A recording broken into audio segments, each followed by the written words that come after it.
The true picture of humility is to be modest and unassuming, which is not in the nature of the average human being, but it is what God calls for in his followers.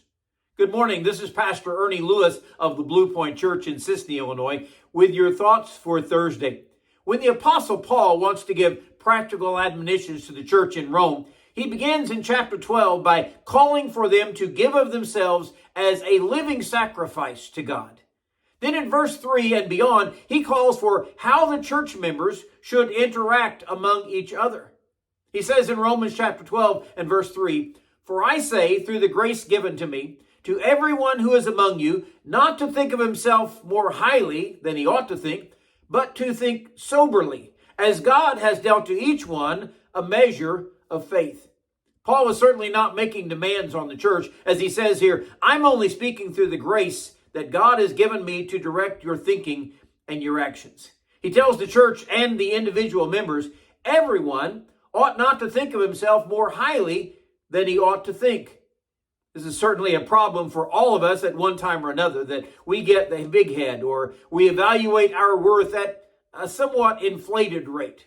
Now, this is just the opposite of humility, where we think of others more than ourselves.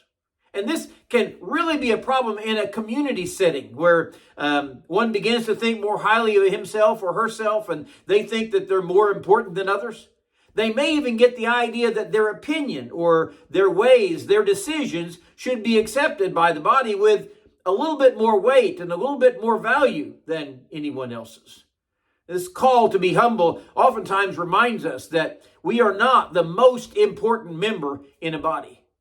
Then he gives us the real secret that we should think soberly.